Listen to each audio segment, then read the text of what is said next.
एक ऐसी लड़की जिसे शरीर का ऊपरी हिस्सा ढकने तक की मनाही थी, उसने लिख डाला भारत का संविधान।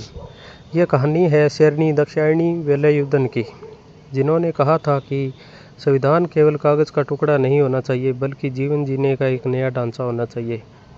दाक्षायणी वेलायुधन वो लड़की है जिसने आर्टिकल 17 यानी आज जो आप और हम आर्टिकल 17 में छुआछूत का अंत देखते हैं, उसकी नींव में दाक्षायणी की भी मजबूत आवाज़ थी।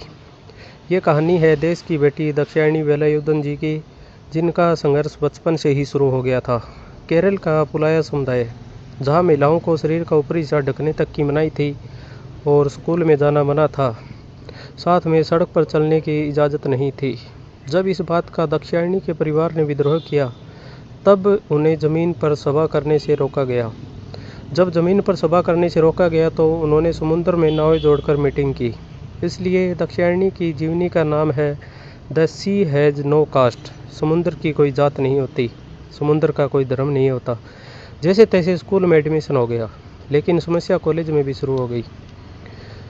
दाक्षायणी जब कॉलेज पहुंची तो केमिस्ट्री लैब में स्वर्ण प्रोफेसर ने उन्हें घुसने नहीं दिया। वो खिड़की के बाहर खड़ी होकर प्रयोग देखती रही। पर जानते हैं नतीजा क्या हुआ? 1935 में वो पूरे भारत की पहली दलित महिला साइंस ग्रेजुएट बनी। फिर इन्होंने सोचा कि अपनी आने वाली पीढ़ी को बचाने के लिए संविधान सभा का रास्ता देखा जाए। क्या आप जानते हैं कि भारत के संविधान को बनाने वाली 299 हस्तियों में से सिर्फ 15 महिलाएं थीं, और उन 15 में से सिर्फ एक दलित महिला थी जिसने देश के भविष्य का रास्ता तय किया। मात्र 34 साल की उम्र में उन्होंने डॉक्टर बी.आर. अम्बेडकर जैसे बड़े बड़े दिग्गजों के सामने अपनी स्वतंत्र राय रखी।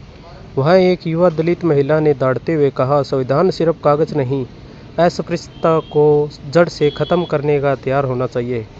खास बात यह भी है कि वो गांधीवादी थी और मानती थी कि कानून से ज़्यादा समाज की नैतिकता बदलना बहुत ज़रूरी है। कानून से ज़्यादा समाज की नैतिकता बदलना बहुत ज़रूरी है, जो हमारे सामने आज भी ये समस्याएं जैसी की तैसी खड़ी है।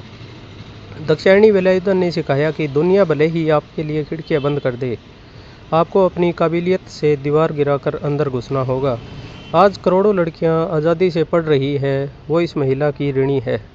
अगर आपको ये अनसुनी कहानी प्रेरणादायक लगी तो इसे शेयर करें ताकि देश अपनी इस बेटी को न भूले। कमेंट में लिखिए सैल्यूट टू वुमेन पावर। साथ में ये भी बताएं कि क्या आपको स्कूल में इनके बारे में पढ़ाया गया, हाँ या नहीं। जय हिंद, जय भारत, लाल सलाम, जय भीम, जय इंडियन आर्मी।